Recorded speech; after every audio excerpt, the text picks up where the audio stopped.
you want me, if you need me, I'm yours.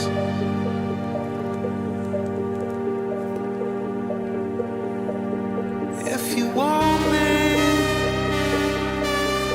if you need me, I'm yours.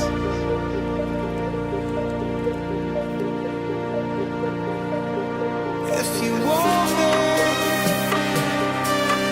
if you need me, I'm yours.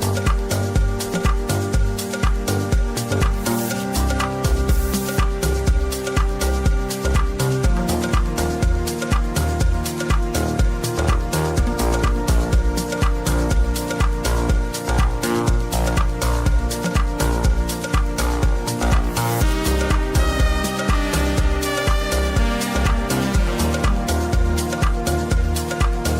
want me, if you need me,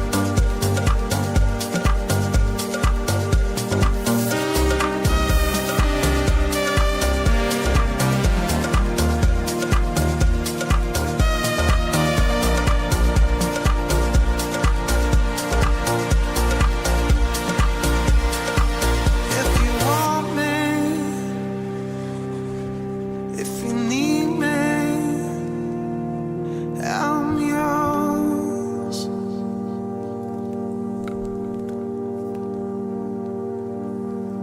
If you want me, if you need me, I'm yours. If you want me, if you need me, I'm yours.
What's up, people?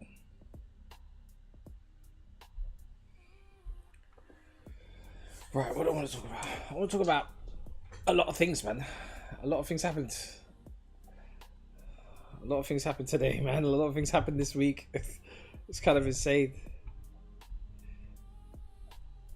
I know a lot of people are like gassed up by the hyperliquid trade, or like the coin going up and everything. You know, it's broken all-time highs. It's exciting. It's a perp dex, man. It's a perp dex, bro. Like, I get it. I know it's got its own chain and all of that stuff. And I don't want to pretend and LARP and act like I've got any. Like, because I missed out the airdrop, there's a bit of resentment from me in it. Kind of like, it's just like, you know, I've been around for so long and I just didn't trade on hyperliquid in the beginning. And yeah, I didn't get those coins. But even then, I don't know if I would have held up till now. Yeah, it went down to like $30. Now it's down. Now it's up at what, 60? Something like that. Something crazy. It's on quite a tear. I think it's gonna go to. It could possibly just keep flying. Yeah, it's looking good, man. It's looking good. So congrats to anyone who's holding that token. Congrats to anyone who, you know, had the foresight to buy the token on the lows down here, $21. When was that? In January, you know. Yeah, it's just that it's just been on the tear. So yeah, good news, good news. Why? I think the assumption from a lot of holders is that it's gonna end up being sort of like the place or the venue where TradFi is gonna come to trade equities, because it has 24-hour facilities, 24/7. Sorry, um, basically means that yeah, anyone could trade there on the weekends. You know, like if there's news from Trump about oil, or like, you know, there's a new IPO or IPO, yeah, IPO. I think this was called happening. For instance, last weekend was SpaceX. I think SpaceX was actually tradable on Hyperliquid before any other venue.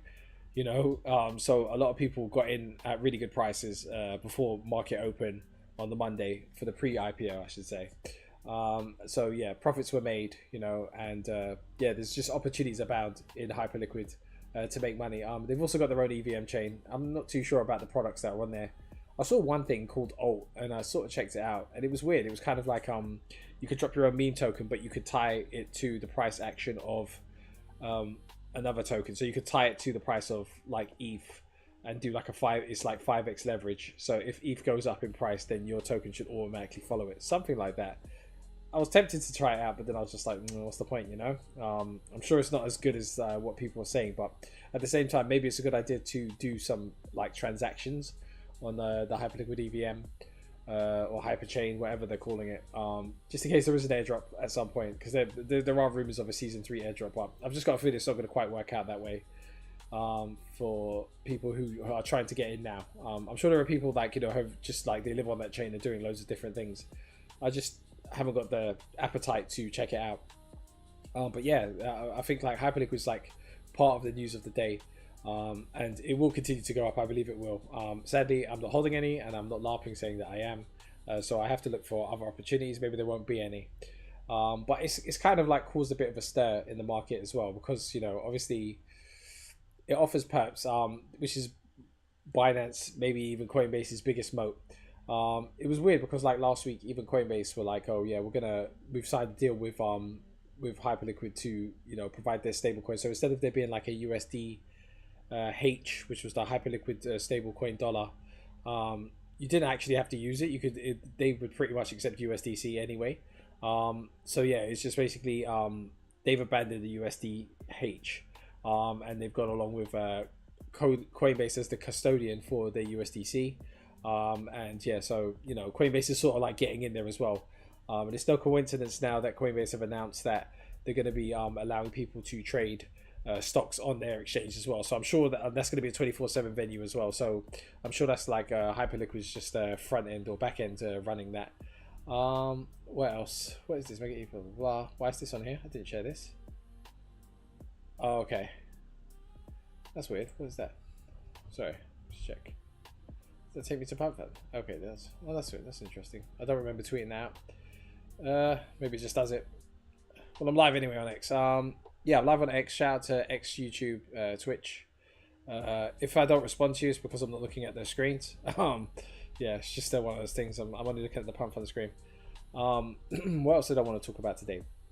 So yeah, it caused quite a bit of a stir, and then like, you know, the way people who have connections in crypto and the, you know, the top flight people with reputations, people who are wealthy to an extent, I'm assuming, they're basically saying that, you know, the old version of crypto is dead, and the new version is basically like Hyperliquid, which is like a product that if you were as retail or someone new coming into crypto, you wouldn't even know you're coming in to a crypto product, because Hyperliquid basically you just you know, put money on in your wallet and fund it, and then you could just trade. There's no mention of a token or anything like that. Obviously the assets on there are tokenized, so like, you know, you could trade stocks, Nvidia, the S&P, anything you want. But yeah, it's basically very like cornered off away from the whole crypto aspect of it. I'm assuming that once, you know, retail does come back and they figure out what Hyperliquid is, because the price is gonna go up and bring retail back, and they're gonna be like, what is Hyperliquid? And then they're gonna register, or not even register, you know, just sign in with your wallet, because it's no KYC or AML. Yeah, once they come back, they're just going to use the product, and they're not going to care about a token or anything like that. And if an airdrop does happen or something along those lines, and they get a little bonus, they'll be super happy about that.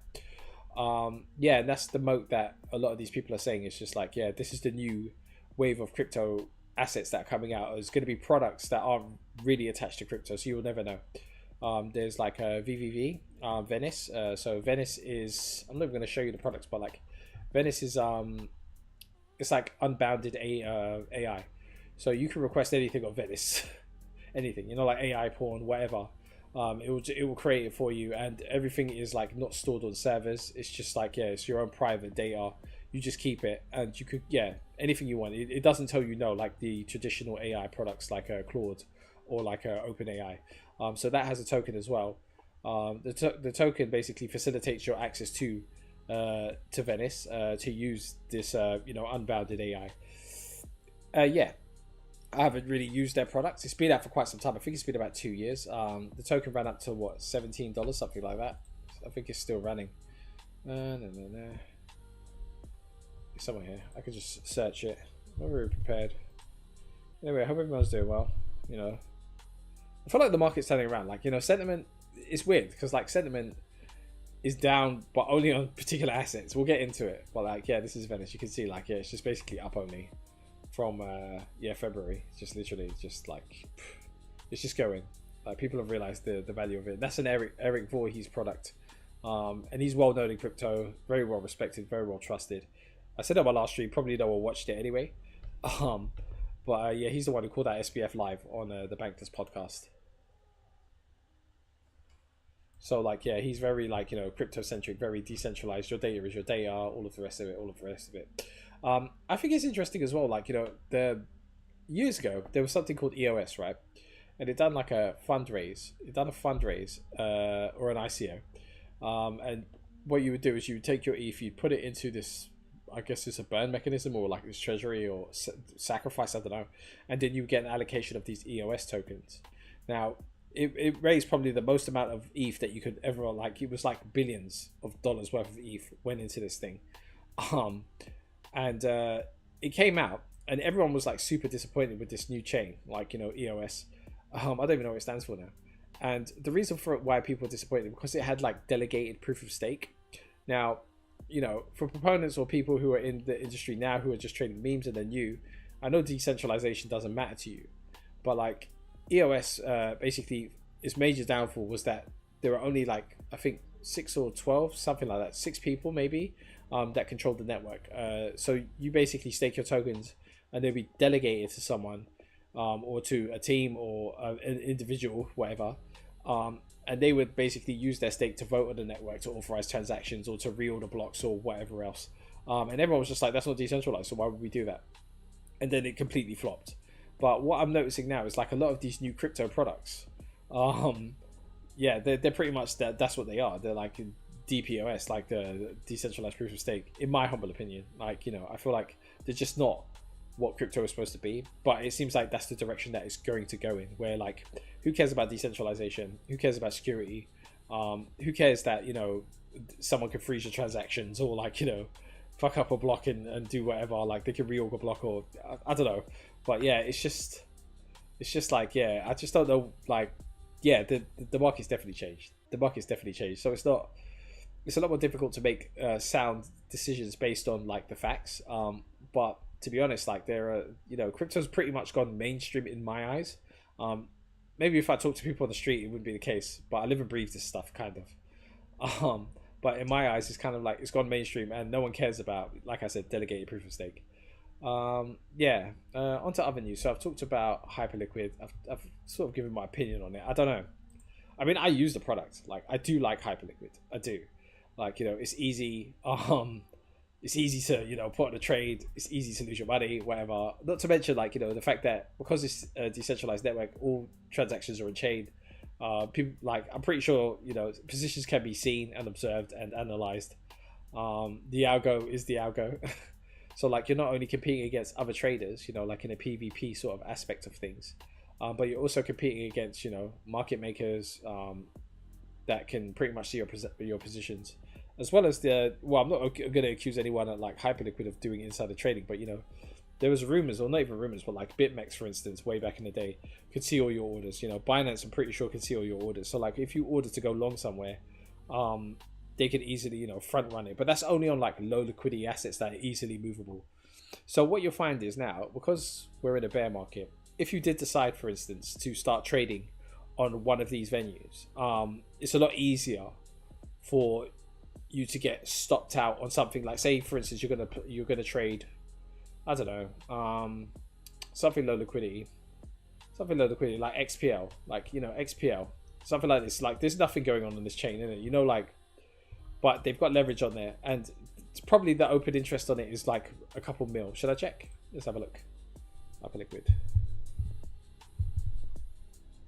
I've got no money on this, so like, you know, you're not going to see my $20 like in the trading account, I don't think. Yeah, there's nothing on there. So yeah, so you can see up here the open interest on like Bitcoin, for instance, which is the biggest asset out there. That's like over $2 billion in open interest. Long or short, you'll never know. But if you were to trade something like, let's try Pepe, just for curiosity's sake, Pepe. So you can get like a 10x leverage long position on Pepe. Yeah, there's only like what, 23 million on there. So like, the exchange technically could, I'm not saying they can or they do or anything like that, but technically, you know, they can, you know, muck around with the price here. They can have the algo could, like, you know, liquidate you at certain points. You can see I tried to trade this several times, and it just, yeah, it was like minimal profits really. Long and close, yeah, see? So it's just, yeah, it's just nothing.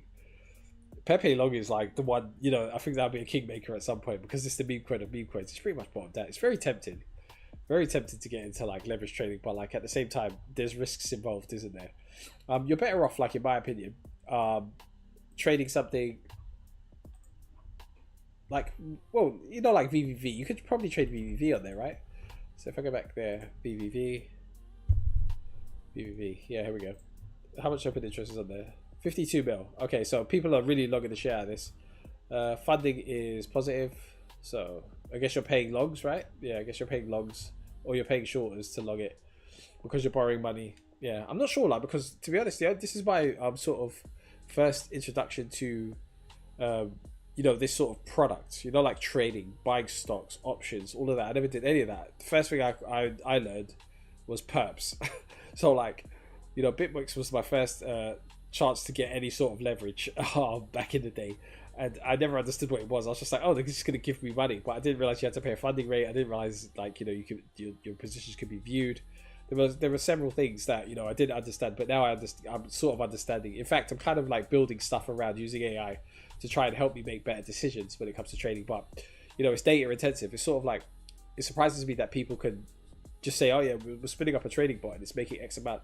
Like, they have to have so much trading data in order to actually perform well. You know, it just takes time. So like, and that's what I'm learning. So like, the thing I'm building is like, first is like, it's sort of scan V4 hook contracts, because I feel like that's going to be the new narrative. I'll get into what V4 hooks are at some point. I want to show you it, but like at the same time, it's data intensive because it's constantly collecting data from exchanges and whatnot. So it kind of slows down my streams, kind of messes me up. It's really annoying. But I would love to show you at some point. I might just put a video on and just let it run for 10 minutes so you can see how it all works. But yeah, what was I saying? Yeah, that's pretty much it. Like, I've lost my train of thought. Of course I have. I'm not really in a flow state right now with the streaming, but like, yeah, I just decided to get up because it's been a week.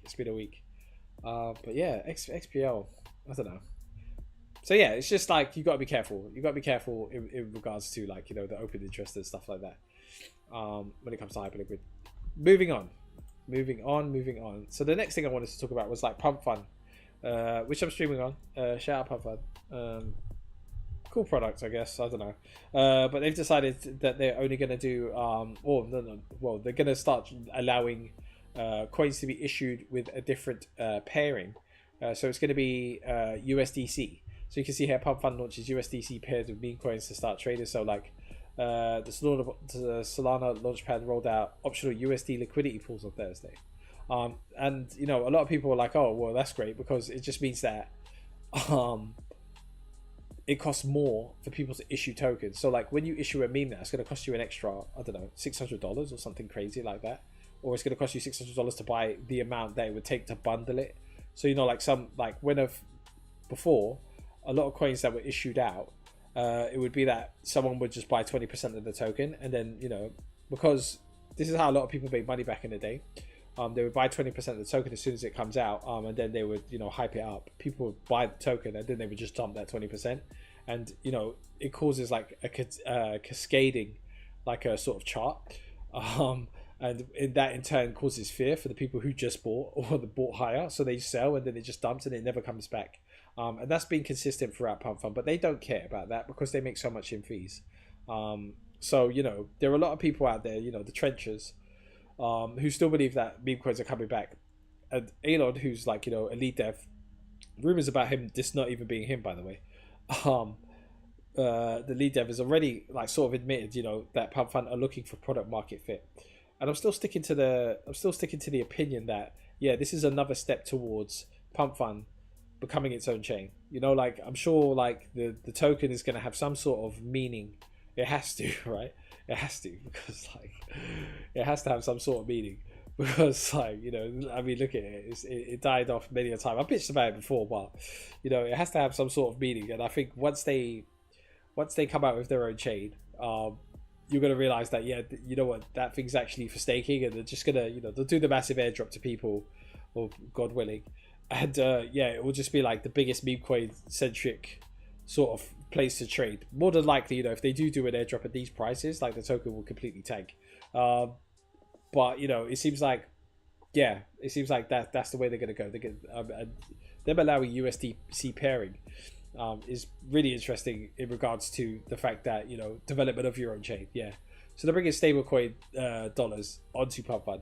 They didn't ask Solana, the Solana devs, or Tony or the leads or anything, is this okay? I'm not even sure if they've had discussions about it. I'm not in the room with these people, but they've done this step, and they continually adding things that just reflect of like pump chain, and they've got like the loyalty, they've got the brand loyalty, it seems, because whenever I look on Twitch, it's just a load of people on Pump.Fun clicking buttons. It's like they're hooked on it.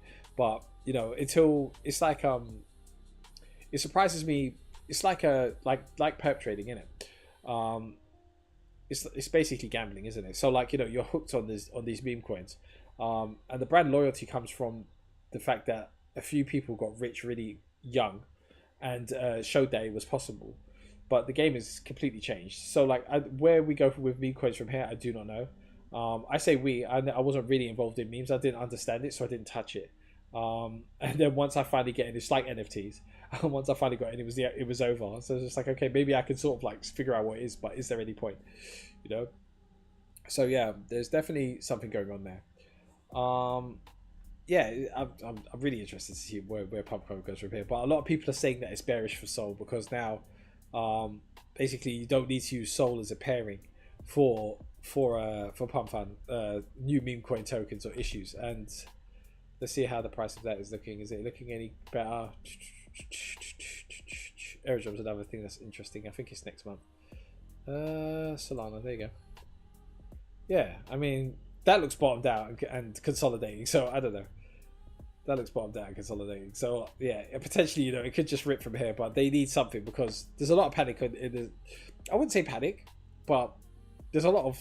I don't know what it is, like jealousy. I don't know if it's jealousy. They like Solana devs and the foundation and whoever else is involved in Solana. They've had a lot of success. They had a lot of success last bull market. But at the moment they just haven't come out with anything that's sort of like relevant. Like you got this Tony like trying to get people to trade on this Phoenix, saying like it's a great engineering feat, because it's a smart contract. Fundamentally, it's just a smart contract where you can trade on leverage, just like Hyperliquid. And he's saying, it's never been done before. It's really good, blah, blah, blah. But smart contracts have risks. And also, the liquidity is really low on there. And to be honest, it's just another perp dex. I mean, you've got Lighter, you've got Hyperliquid, you've got DYDX, you've got GMX. Like, I think Hyperliquid is the place to go. Unless the only way that Hyperliquid sort of falls off, or like doesn't have the success that it should, is if it does require KYC ML. If they start geo blocking people, if they start doing things to satisfy TradFi, which is traditional finance, the bank bros, if they try and sort of like, pivot because they're seeing the big check at the end, then yeah, then it might fall off, and then there'll be a new compare that comes up. Because don't get it twisted, like a lot of people, or you as an individual, you do have options to trade in other venues. Leverage is everywhere. It seems. It seems like everyone wants to lend you money to your detriment. By the way, I wouldn't rush to trade leverage on anything. Um, but yeah, it's definitely like Pump.Fun needs to come out with some sort of solution in order to fix this, because at the moment with the emissions that it has, and the fact that they haven't got many products that are gonna burn or stake Solana. I think one of the biggest ones was Drift, and Drift Protocol got hacked for 326 million or something, some crazy number anyway. So yeah, that's pretty much dead. No one's going to trust that product again. It only takes one time. And so yeah, Hyperliquid's basically got the heat right now. Obviously CZ hates it, and he's going to do something. It was supposed to be Asta, but yeah, Asta's just floundering. They're talking about coming out with their own chain. Oh, to be honest, looks like it wants to break out. After how long of a consolidation? What is that? The 4th of February. And what are we in now? May. What was that? 3 months? 3 months of consolidation? Yeah, it might want to break out here. They've got their own chain going. They've talked about burning the token, all sorts of stuff. But yeah, it will probably fade away. I don't know who's using Asta. I don't know what products they have on their chain, anything like that. So yeah, this is basically well, CZ has associated himself with it. I don't want to talk that guy. I don't want to say his name too loud. Yeah, I'm not paying for trading view anymore. There's no point. Yeah, but this is CZ's like answer to Hyperliquid, and at the moment it's floundering, and I can't see any solutions to it. To be honest, like even the UX, like nothing beats Hyperliquid's UX. I'm telling you, like when retail see the Hyperliquid UX, it's very simple. Like literally, like leverage up, put your stop loss. Place order, and then it just goes. Like it's so simple. It works so well. So yeah, it's just a beautiful product. Ugly in its presentation, but like it's simple, it's beautiful, it works. I've never had an issue with Hyperliquid, but when I tried to use Asta's chain when when all the hype was happening, it was just like, deposit your money into the perp one, do this, do that, and it's just like, why do I need to do any of these things? Like I just want to trade on leverage. Let me just put the money in the deposits or put it in. And let's just keep it moving. That's basically what I wanted to see. But yeah, it is what it is. Like they want to overcomplicate it to dumbfound users, and it's kind of like, yeah, you're not doing that for my convenience, are you? No. But Hyperliquid is built for retail convenience. I'm telling you. They haven't even come out with a mobile app yet. I don't think they have anyway.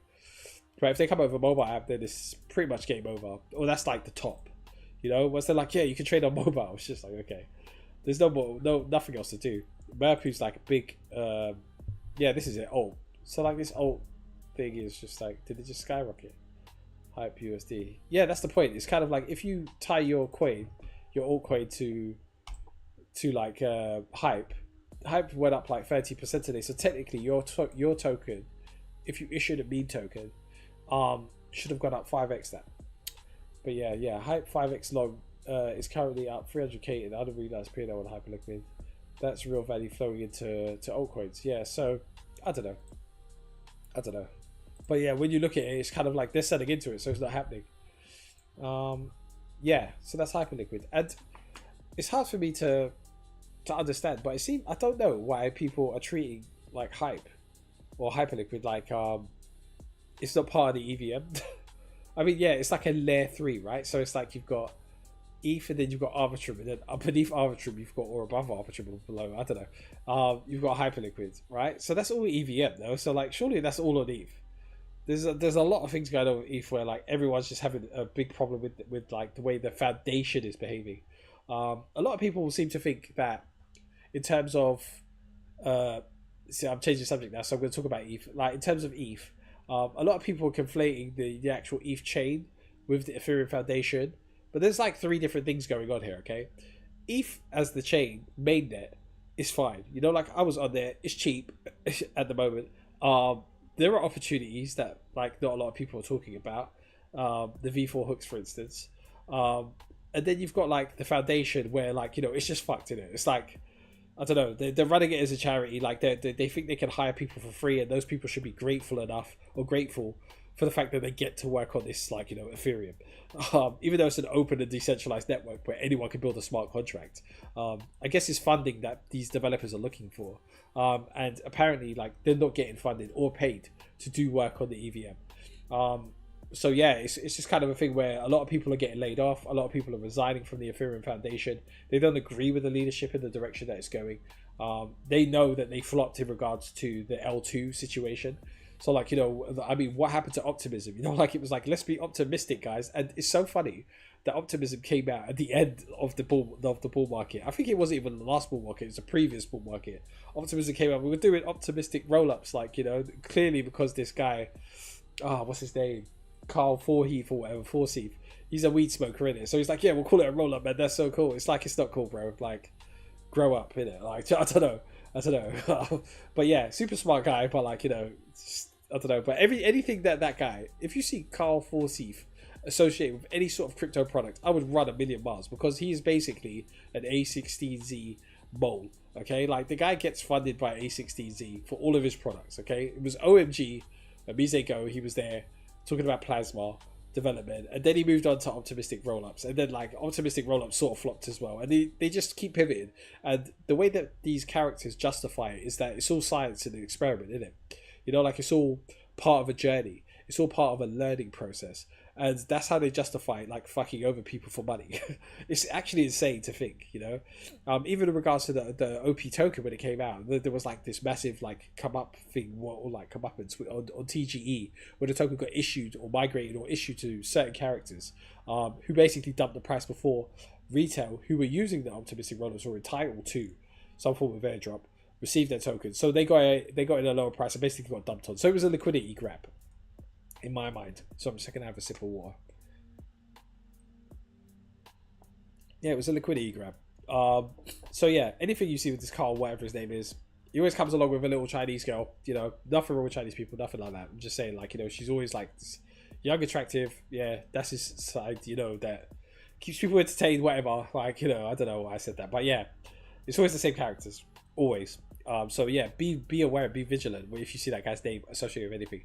Going back to the foundation, they basically flopped the show on, like, you know, several ways. Like, you know, when it comes to, like, the whole, like, yeah, you know, let's all work together in unity and build out these L2s, isn't it? Like, you know, yeah, they're more centralized because we need speed.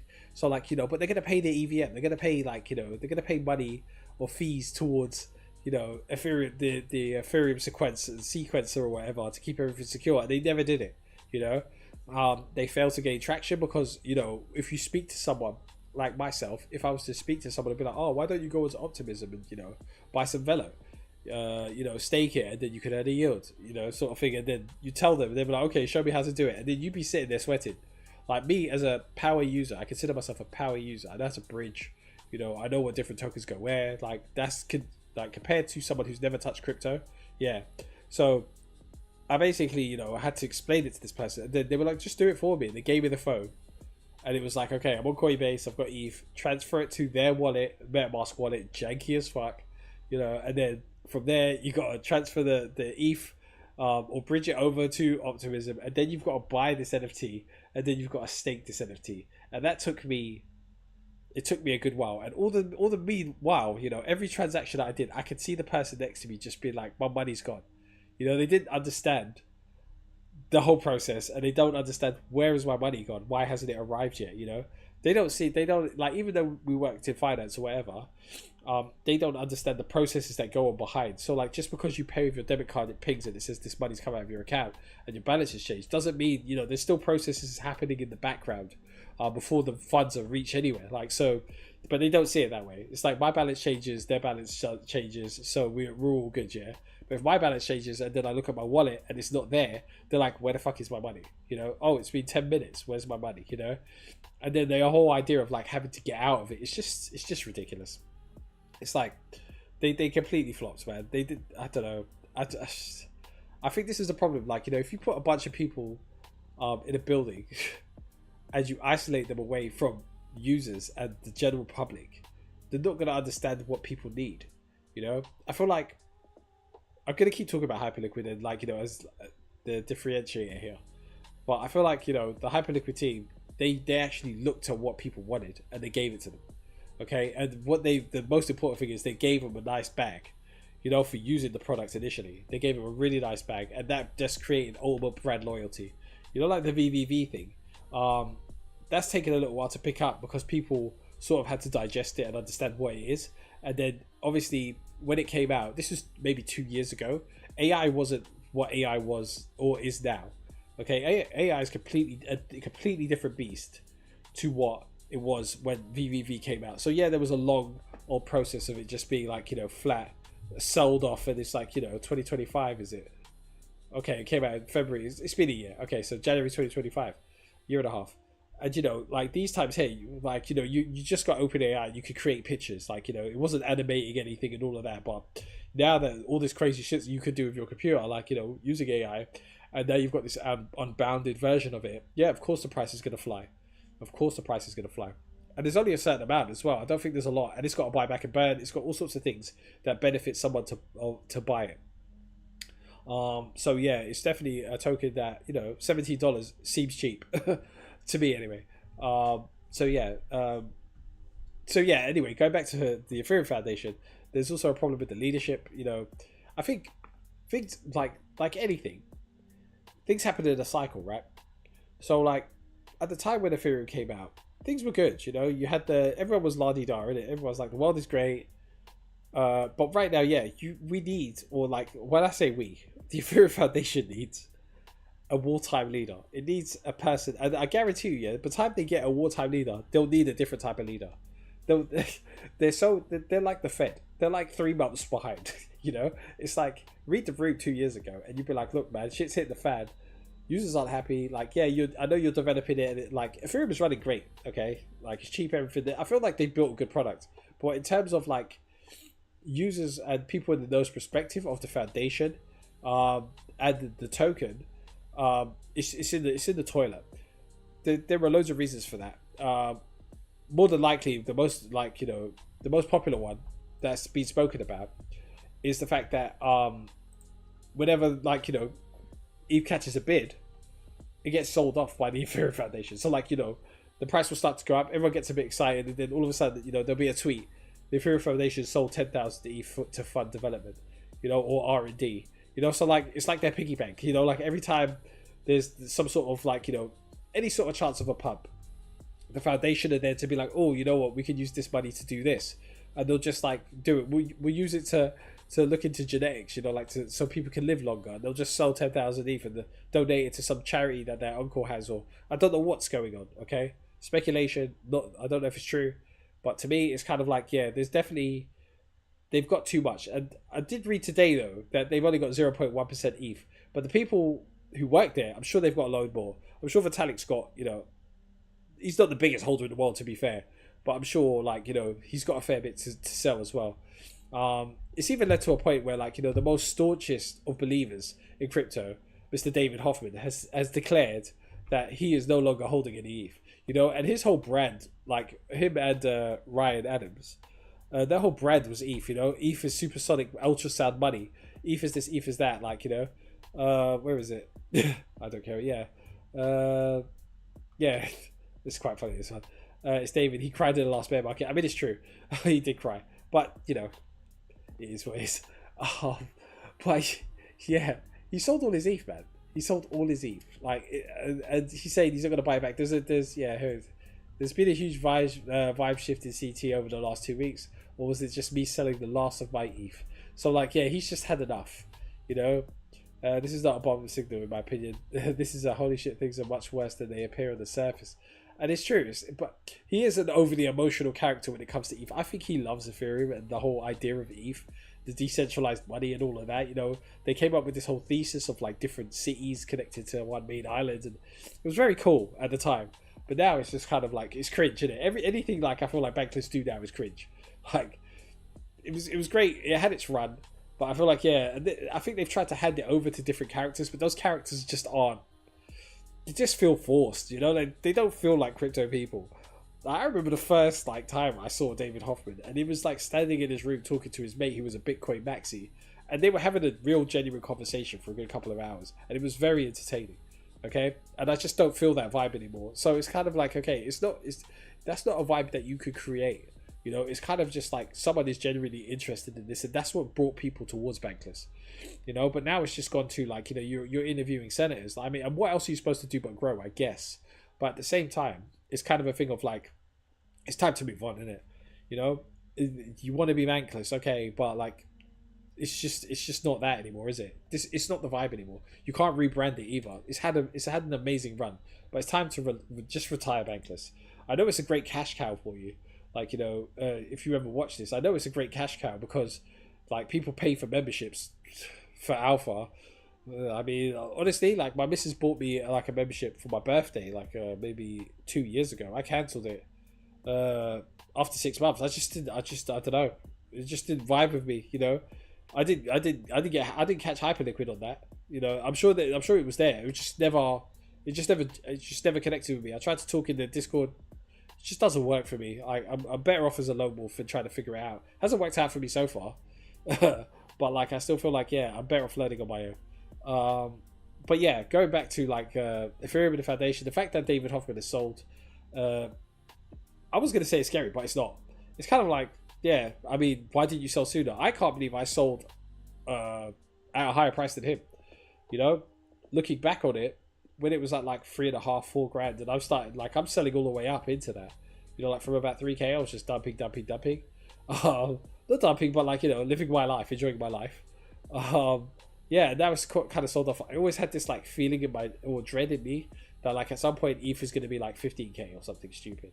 But you know, if you actually reflect on that and say, okay, so the price right now of ETH is 2,130. Okay, more than likely it's going to go down to like 175 again at some point. Maybe it just takes off from here. Who knows? Okay, that's a weekly chart. Daily looks a bit more. Still looks like shit. Okay. Yeah. I mean, that looks. It looks like it just wants to crash down. But yeah. So like, even if you were to buy here, right, and you're like, okay, my target is 15K. That's like a what? That's like a 7x. You're trying to get a 7x, and the amount of time that you've held this token, you know, especially if you held it for the double top. So you held it for the double top 2021. You know, in 5 years, it hasn't broken out of that, you know, this range. It looks like a massive cup and handle, to be honest. Like, it looks like a massive cup and handle. But I mean, that's really pushing it if I say that. It looks, I don't know, it looks like shit. Okay, it looks like shit, and it's sad. It's sad, but at the same time, people don't seem to realize this is not an investment vehicle. Like ETH, I don't think ETH was ever supposed to be $2,100. I think it's supposed to be like $50 max, you know, $80 max. Why? Because it's a gas token. You're supposed to use it to pay for gas on the network. You know, and then they tried to turn it into a bond with this ultrasound money thesis. The yield is not worth it. Like, given like, you know, the amount of yield that you could get in an actual, you know, DeFi protocol, why would you like stake tokens and then have to wait in a queue for, I think it's 21 days to unstake it, only earning a 3 to 5% yield? It doesn't make any sense unless you're like a big institution, and you know, 3 to 5% yield is great for you because you've got 20 million in there. Like, you know, great, you know. But yeah, in the meantime, I don't know, man. I don't know. I mean, the staking as well is, I guess, the aspect of like security and the fact that maybe you solve a block that has a big, you know, chunk of transactions and you earn a nice block of change on it. You know, because it's proof of stake, not delegated proof of stake, actual proof of stake, with a slashing mechanism and all sorts of like, you know, tomfoolery, we'll call it that. Yeah, why would you stake? But then, you know, even in saying that, like the whole moat of like crypto and ETH was that it's supposed to be like DeFi, innit? You know, like stable coins. You could stake your stable coins. You could earn 20%. You could earn 12%. You could earn 8%. Everything's better than the bank. All of those percentages are paid because of smart contract risk, which is what we found out in recent times throughout this year. A lot of these DeFi protocols hacked. You know, like you've got your money staked in Aave. Like, I know it wasn't Aave's fault, or some other sort of DeFi protocol. It gets hacked, and all of a sudden your money's gone. You know, you can get insurance, but I think it's only insurance up to a certain amount. So yeah, if you've got substantial amounts of any sort of DeFi smart contract platform, yeah, you're getting paid additional interest for smart contract risk. You're getting paid more for risk. Okay. And then let's not talk about these looping farms where like people were like getting yield from one place and looping into another yield to get like some stupid amount of yield. All it takes is for one crack in any part of that process, and you're gone. Like you're basically rugged. It's like, well, who told you to loop? Someone thought it was a smart idea. So like, yeah, it's nothing is risk free in crypto, but like DeFi is proving to be more risky than anything else. Okay, not as risky as like clicking a link on an email like about crypto or something like that. But yeah, it's just like, and the reason why I bring up DeFi is because it's one of Ethereum's moats. The fact that it was the only place where you could get really good yield. It was decentralized and all the rest of it. But now we're starting to show that with the power of AI as well, that a lot of these smart contracts are in fact riddled with bugs that can be taken advantage of at any moment. And then not to mention, because it's been a long drawn out bear market, I know it doesn't feel like it. Like when you're in it, it doesn't feel like it, but then you look back and it's kind of like, oh my god, the bear market started when? September 2024. I mean, it can't be. It's only been what? It's not even been a year yet. There's no way. Oh my god, we got another year of this. Wow, we got another year of this. October. That's crazy. Oh my god. I mean, this was ridiculous. Like from 2022 till 2020, beginning of 2023. So about a year long bear market. I mean, yeah. I mean, we've got a way to go. I think the summer's going to be sideways and dry for ETH anyway. Because of that process of like the bear market, whoever was involved or has money locked up in like these DeFi protocols and they're earning less of a yield because there's less trading, or like you're a market maker, you're earning less fees. All these type of situations are happening. A lot of businesses and like applications, I want to say businesses or protocols are shutting down. You're seeing it more and more, but some are just rugging their users. Some are just like, oh, we got hacked, and then all of a sudden the money's all gone, and they're like, we can't do anything about it. Oh, sorry guys, and then they fuck off to Thailand or something, buy a nice car, and they just live their lives. It's like, well, we tried. A lot of that is happening as well. So like, not only have you got smart contract risk, you've also got the risk of developers rugging you. I really do believe a lot of these hacks that are happening on some protocols are insider jobs, and I'm sure it will come out in the wash at some point. That there's a lot of people out there that are just rugging their users. This is why it's supposed to be like trustless and permissionless. I just don't understand what happened in regards to like was it censorship resistant, permissionless, decentralized, borderless. If like a smart contract is like that, it's just a locked smart contract. No one has the admin keys. No one can touch it. It provides this amount of yield. People could build derivatives of it if they want, and then you could trust them. But this thing here, no one touches it. That's the way it's supposed to be. But it just seems like, But then at the same time, in saying that, like you might think 2 years ago a contract that was built and you've locked it and the admin keys are gone is safe, but someone will find the exploit at some point. So you have to trust. That's like, once again, smart contract risk. I'm all over the place with it, but DeFi was one of the most. And then you've got like the NFT market, which Ethereum bore. Like the Ethereum was the one that created NFTs, in my humble opinion. They're the one who brought it to mainstream, and it was massive for a while, and it's just completely dead now because there's only one place really where you could trade NFTs, and everyone hates that venue. No one wants to trade on OpenSea. Okay, the fact that it's once again a centralized institution. There's some guy or a group of people who were clever enough to build it up at the beginning of the mania, and now they basically own the rights to people trading NFTs. Okay, and it's not decentralized. It's not a smart contract. It's a centralized venue. It's just like, this is why NFTs are failing as well, because there's no decentralization. We have to trust OpenSea. And they haven't given anything back to the community. They've just extracted. There's a lot of issues. There are a lot of issues. There are a lot of things that the moats that Ethereum had and everyone thought was cool have basically been captured by a few participants, and they've just got a stranglehold on those particular industries. NFTs, DeFi, I wouldn't say is a stranglehold. I'd just say there's so much risk with it. What else is there? I think those are the only two. The L2 died. You had faster transactions, but no one gave a shit because there were no devs to build core applications. I tried to build a game on Base. I tried. It's impossible. Even Base, to an extent, is just like, we throw in the towel. We don't want to be an L2 anymore. We don't want to be part of the optimistic, whatever the hell that was, consortium. We're going to do our own thing. And they're going to build their own chain. Moving on to that, I feel like there is a giant cloud coming around behind the Ethereum Foundation. and consensus, and that is Base and Coinbase. I feel like Coinbase have something up their sleeve that is going to come out at some point, and it's going to. The thing is, I want to say it's going to blow people's minds, but I just know it's going to be a massive disappointment. I just got this feeling that it's just going to be completely just rubbish. Like, you know, like they're going to be like, yeah, here's Azul. You know, they were supposed to drop that on the 12th. It's the 22nd now, so they're 10 days late with it. They said, oh, we're just going to fix things. There'll be more information at the end of the month. Like, you know, what you were supposed to drop on the 12th, so you've really flopped on that in that respect, yeah? Yeah, like Azul it's just not. I don't know where it is. Let's see. Base Azul. Let's slow down a bit. Oh, is it? Yeah, it's live on testnet. So here we go. I think the Azul upgrade, sharing the architecture behind one of its headline changes, multi-proofs on base. Okay, so like, yeah, see? So they are doing something. This was 3 hours ago, was it? Base build. Let's go there. Introducing base build. 2 hours ago. June 6th, base preview, come hack with the best builders in NYC. Here we go, architecture, how it works. ZK proof finalized proposal, fast finalization, -1 day with both are present. ZK proofs are permissionless.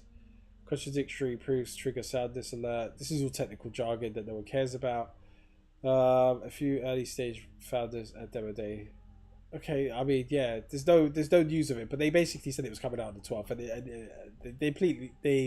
no, the 13th. Here we go, activation on the 13th of May, and they flopped the deadline. They didn't even take this down. I mean, they should probably take this down and just be like, look, guys, you know, it's going to take a little longer. We're sorry about that, but they were, you know, I just don't know. Even Base, like everyone's, there's so many things going on. Like, you know, we're like I think this is like definitely mid bear market vibes, isn't it? Yeah, there's going to be a winner. You know, like the people who hold Hyperliquid, for instance, or Venice, BVV, they're celebrating on the timeline. It's like, oh, it's at $57 or whatever. You know, like they're gassed about it. I mean, thinking about it, the money's only doubled. Like, you know, like if you bought two $100, it would be worth what, $200. Like, it's not really like massive gains. I just don't get why everyone's so hyped to the timeline. And you've got proponents talking about like it going to, you know, 150 and then that'll be it. It's kind of like, okay, you check the market cap on it and everything. It's just like, I mean, it doesn't really matter, to be fair. Market cap is a meme, isn't it? And FTV, it's just a bluffy. What was I talking about? Oh my god, see, I got this, yeah, base. So then, yeah, like, you know, everyone's waiting for this Azul base, whatever, to come out. Sipping some water. Well, not everyone. I don't think anyone's even that gassed about it. No one's really talking about base Azul, to be honest. I haven't seen anyone mention it. The fatigue is real, isn't it? And then, like, you know, there was, what was it? Is it TSG or something like that? TSG.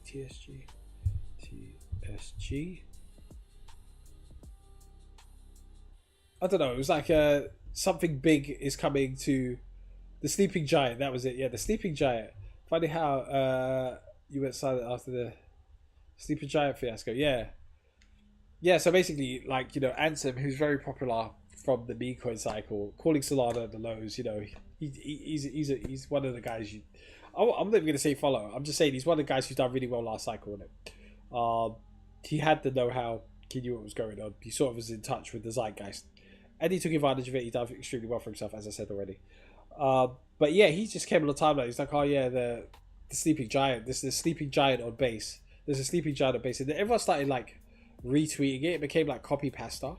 So it's kind of like, yeah, the Sleeping Giant, like, you know, there's a Sleeping Giant on base, blah blah blah. And then the next day, I woke up, and it's kind of like Jesse from the base or whatever. He's like in charge. He's like their lead devil. You know, he's their leader, their cult leader. He's like, oh, I didn't know there was a token. And like all of a sudden, this token, you know, it's just basically skyrocketed from like let's have a look. I don't want to guess. TSG. There we go. The Sleeping Giant. What's it at now? 287 market cap. Okay. It basically skyrocketed to, where did it go to? Oh, look at that. Didn't happen now, did it? Yeah. The first, what? From 5 a.m.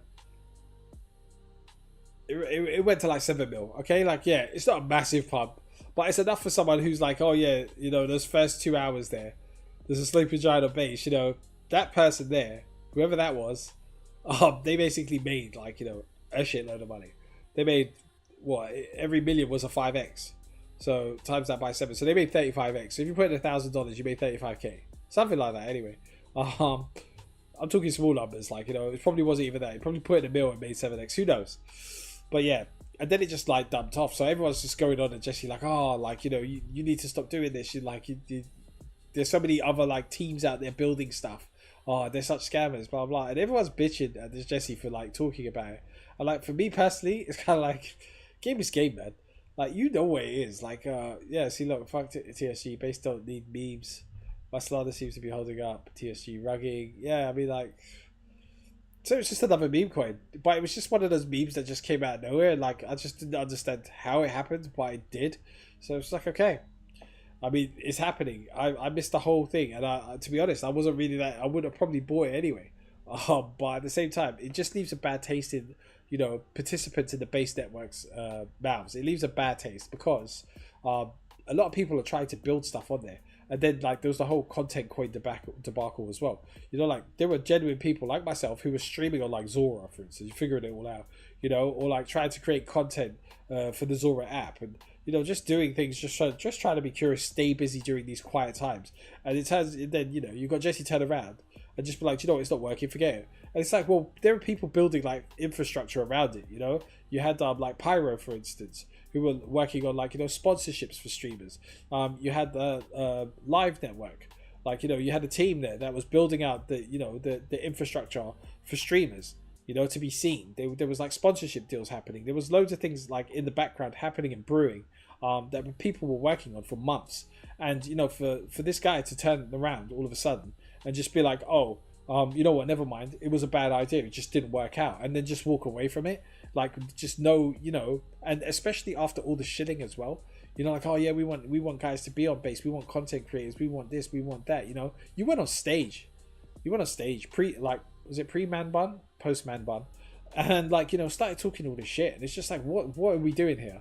Like, what are we actually doing here, man? Because the fact that you don't even recognize the fact that you've wasted so many people's time, like so many people, so much time for so many people. It's just like, it's not good, man. It's not good. Like, you know, it's not good at all. Sato is still my number one pick. I'm not gonna get into it. I've shielded it enough for you guys, but like, Sato is my number one pick for this cycle. Obviously, I'm not in Hyperliquid. I'm not in VVV. But Sato is my pick. I feel like, yeah, this thing at 96 cents. I mean, it could go anywhere. There has been news on it. Binance has had their hook season or something. Let me have a look at that so I can talk to you guys about that. I don't know why I speak like I'm in a rush. I could be here all night, but like, I just want to get it all out. Binance hook summer.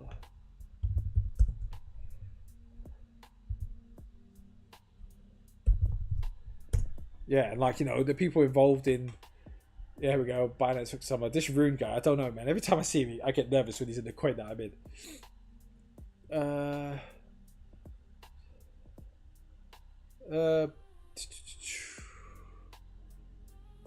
They dropped a listing somewhere. So it's the hook summer. Breaking news, Binance added category hook summer. Yeah, that's what I'm saying. Binance currently opened a new category called hook summer. Yeah, but basically, yeah, so Binance, who's like one of the biggest exchanges, you know, they need a win. And they're trying to do like V4 hook summer.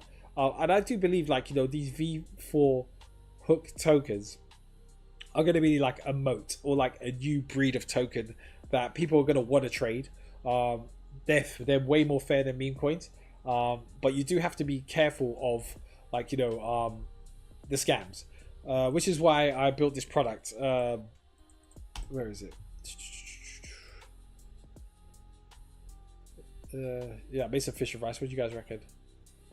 Sea bass and rice. Not bad. Here it is. So it's like this. It's like a discovery page. So it's a live stream of new Uniswap V4 hook deployments on Ethereum mainnet. I've also built a base one as well. And it basically reads the smart contracts of all of these new hooks that are coming out.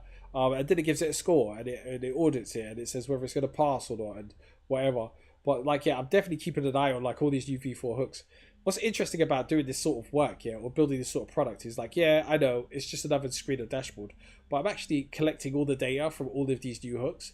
So every time a new hook comes out, it gets highlighted, and then it extracts whatever new information it is and analyzes it, and then it puts it into a nice little folder for me. So now I've got like a folder full of like V4 hook information. My Claude, or my AI, has the ability to actually build hooks now. And I'm just waiting for, I don't know, something new and novel to come out. So like, you've got the UPEG with its SVG sort of deal, where like, it can break apart an NFT, put it back together in totally different colors and shapes, with every token burn or buy. That's cool. And then you've got like Sato, for instance. Sato, let's see if I can bring up like the actual Sato. Why did it switch tabs? That's weird. I'll bring it back. There it is. Sato. Oh, I need to top up my API credits and Claude, for fuck's sake. Yeah, so Sato, like, it's got like a mint and burn function. If you burn the token, you get 42 cents. So like, it's basically a fixed amount of supply. Yeah, and if you wanted to mint some, you can.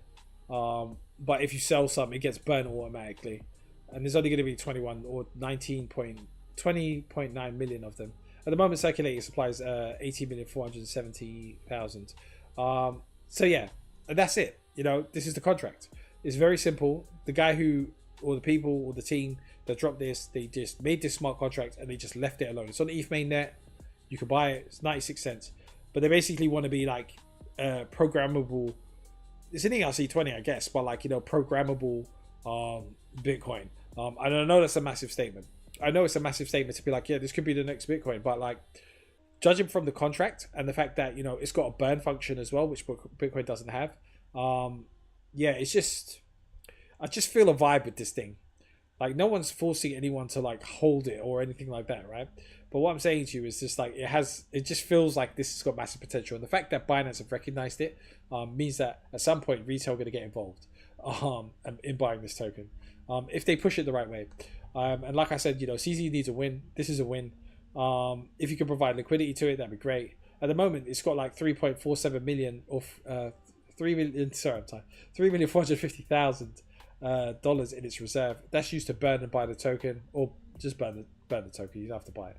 So every time someone like burns it, the reserve reduces and burns the token. But why would this is the question I was asking myself. It's kind of like, why would anyone like burn the token? Because at the moment the market is saying that it's worth 96 cents, but if you burn it, you only get 42 cents. So like, the incentive to burn the token and take it out of circulating supply is very limited, because you lose 50% of your money. But at the same time, the mint, like, a mint right now, you could pay an extra 10 cents for the mint, which would bring up the supply, which is why you're seeing here like someone's minted 43,000 of them, brought them back into circulation. Don't know why they've done that. Maybe they're just not planning on selling, or maybe it's an exchange that wanted to buy off book, so they just minted a load and they're going to keep it to sell, or like for liquidity for an exchange or something like that. That's more likely the thing. I'm not saying that one person's bought that, but 43k of Sato is quite a lot.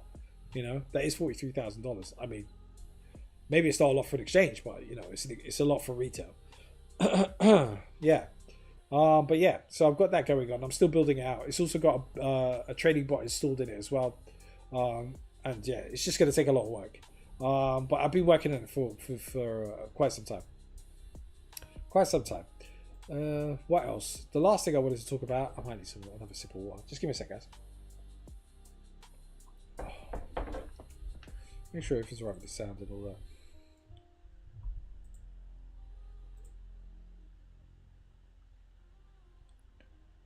2 seconds.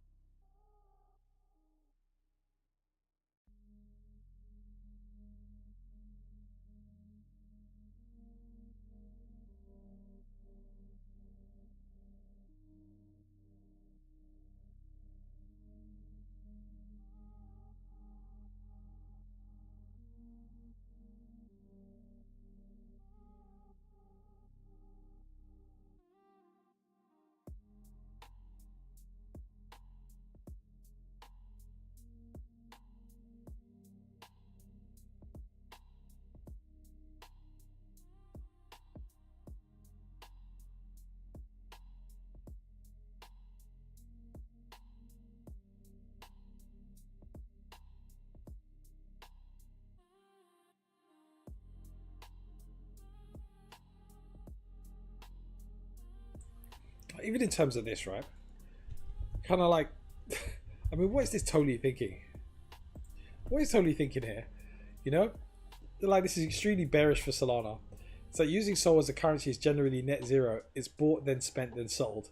And someone's like, I need you to stop tweeting. So like, what does he want you to do? I guess he wants you to buy it and stake it. Then you earn some more Sol. I mean, that's the ideal, like, you know, situation. Is just like, don't sell it. Like, you know, you've got 2,000 Sol, just stake it, bro. Like, you'll earn a yield, you know. It will decentralize the network further because it is a proof of stake network, I believe.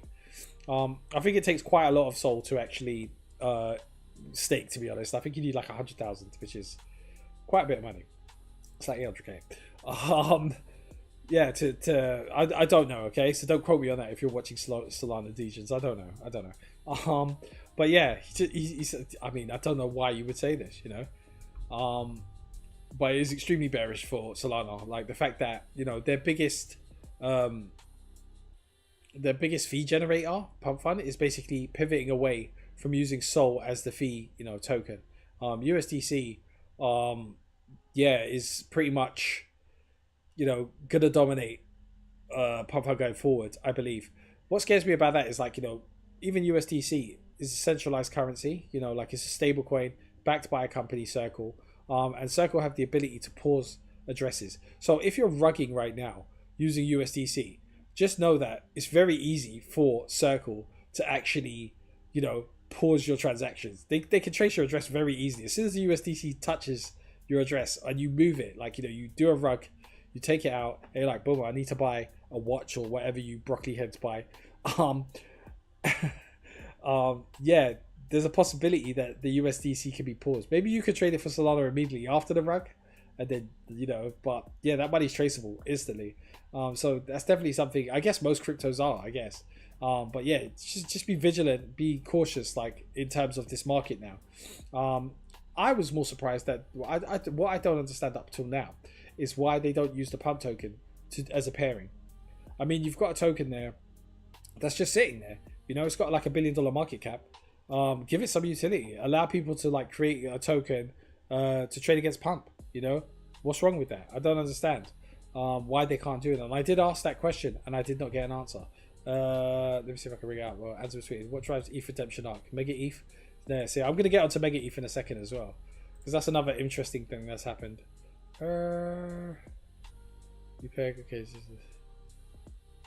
And I said, yeah, why don't you link Pump token as well on this question? And then, obviously I'm not gonna get an answer.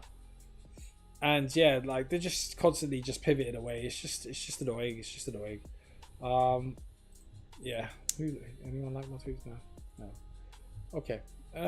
Yeah, so Megaeth decided that they're going to stop doing their terminal. So what's happened here? What's happened here, eh? Megaeth.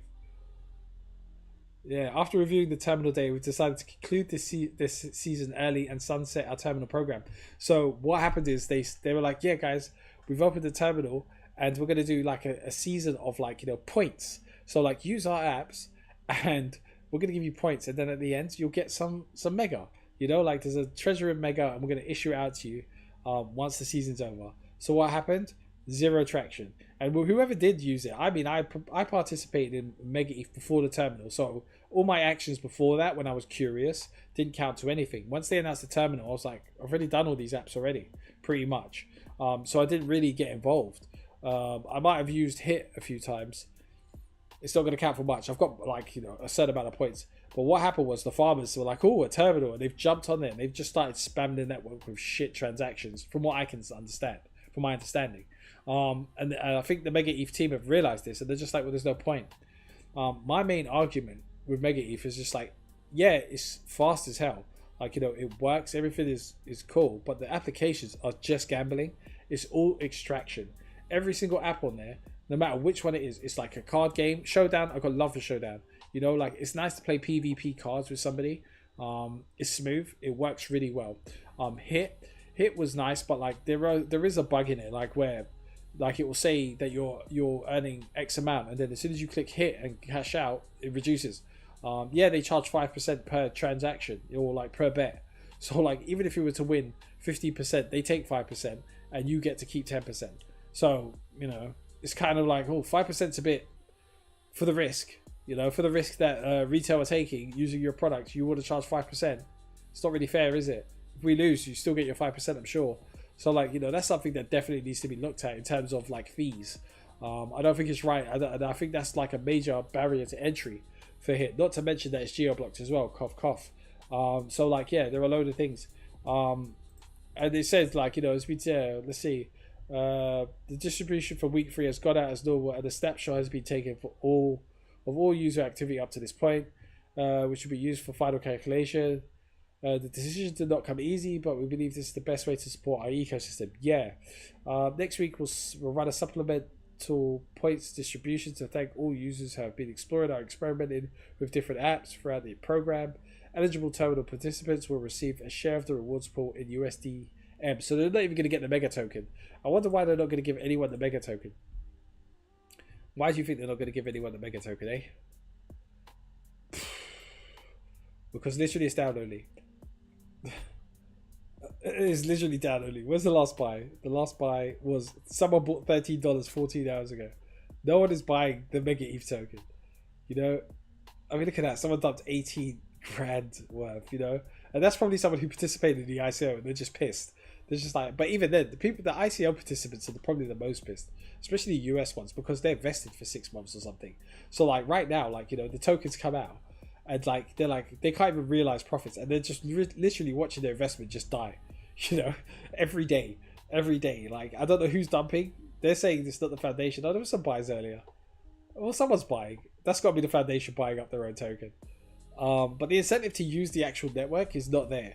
I mean, the thing is like, you know, if you say to the devs of Megaeth, right, if you turn around to them and be like, oh man, there's no incentive to actually use this network, you know, and they'll be like, well, what? When you go to, like, you know, the cinema, or like, you know, when you go this place, do they pay you to go? And it's like, well, no, but you're not a cinema.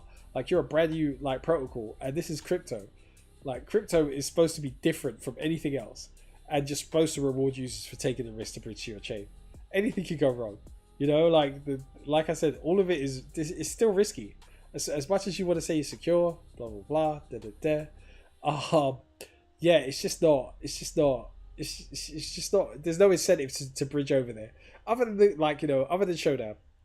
I'll give Showdown its props. Like, Showdown is a really cool app. Okay, like, Showdown is the only app that I would probably that I would show up on a regular basis. Tournaments, you know, you play for real money. It's fun. I'm not very good at the game, but at the same time, it's still fun. But the rest, forget about it, bro. Forget about it. Interesting. So Megaeth is axing their entire points program. No more incentives to users, and the main focus is Moss. Plainly put, an embedded wallet. Yeah, I mean, like, we are momentarily launching the Moss SDK, a self-custody wallet that unifies liquidity between applications while maintaining top-in-class security through smart approvals. So, like, yeah, I think this is, like, you know, even in terms of this new wallet, which is, you know, an embedded wallet specifically for Megaeth, I think they believe that will stop the spammers, or it'll be easier for them to, like, you know, the farmers basically will be cooked from there, because they'll be able to see and control who is spamming, who is not, like, you know, and define it. But, like, the fact that the incentive program is done is crazy. They had something called Flex, right? Was it Flex? Flare. F. And they made a Cosmic Diamond effect. Oh, what was it? It was like Megaeth. Let's see, Megaeth. F. I don't know. Let me see if I go to the replies. It's got to be here somewhere. Pump.Fun. I do enjoy streaming on Pump.Fun. Like, I'm not gonna lie, it's a nice outlet for me. Keep scrolling. What's this? It's somewhere here. Yeah. Oh yeah. Another thing, like, you know, feedback wanted. This is off subject from Megaeth. I will find that tweet, but like, feedback wanted. DMs always open. The community has always been one of the strongest parts of virtuals. Come on, man. And as we grow in size and scope, community suggestions matter more than ever. And I just put laughing emojis. It's like, you really want people to care about virtuals right now. Like, I've got one more year of fucking staking, and I can't wait to get out of it. I really can't. I really can't. You know, they're doing robotics. I mean, God willing, it goes to $1,000. That'd be amazing, but I can't see it. That's my opinion. I just, you know, with the fact that people could just build their own, like, you know, AI right now, you know, it's very, yeah, it's not, it's the moat is gone in it. Like, yeah, they're trying to pivot. They pivoted like 3 times now, and it's just like, oh, we're gonna do all three. It's like, yeah, you need to focus on one. Yeah, all this drama about base and Jesse will be solved with a big fat airdrop. They're not gonna do that. Worst nightmare. Yeah, and then another thing, you know, like this Tony was like trying to, you know, shield this Phoenix trade. You know, the I was talking about it earlier. It's just basically a smart contract DEX, decentralized exchange, where it's got leverage and stuff like that. You know, apparently it's a really good engineering feat. Blah blah blah blah. So they'd be shilling it. So like, okay, fine, I'll give it. I'll check it out. You check it out, and it's like put in a code. You know, you need a code to enter. So basically, it's like, you know, invite only. So why are you shilling on the timeline? I did get a code, but it's just like I can't. Yeah, whatever in it. You know. Sorry, I'm still scrolling. Where is it? I know I found it somewhere.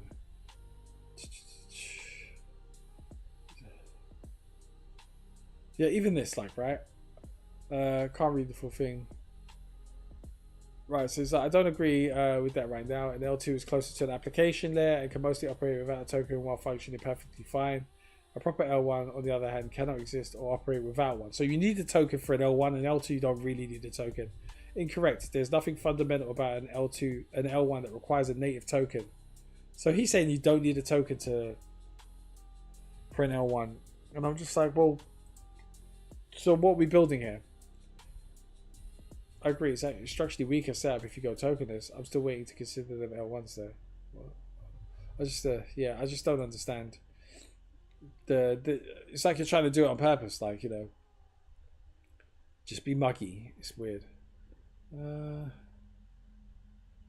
Find it.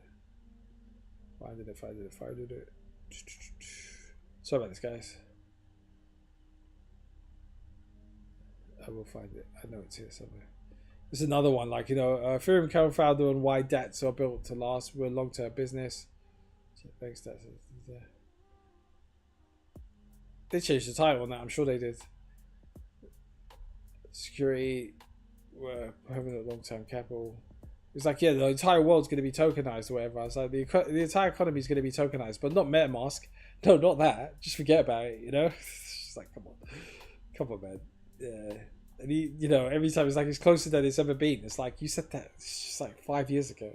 You're not getting a MetaMask token. You're not getting an OpenSea token. You're not getting a Pump.Fun airdrop. You're like, project's immutable. I will find it. Megaeth is, but here we go. Meanwhile, people are convinced that Flux, that's it. Flux. I want to see how Flux is doing, because Flux Finance, is it this one?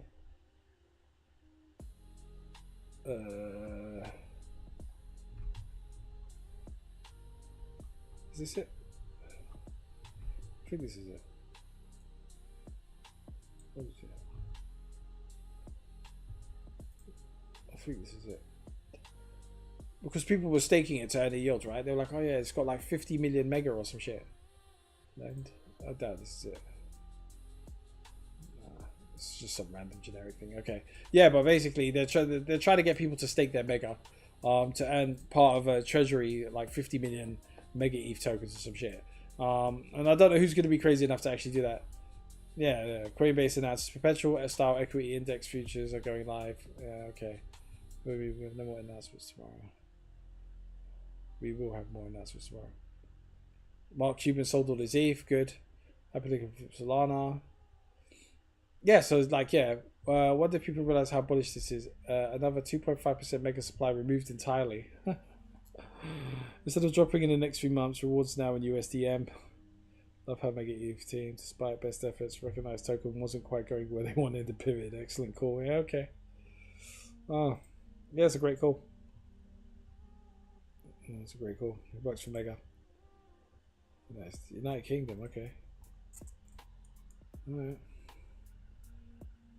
Trillions will be tokenized. No way.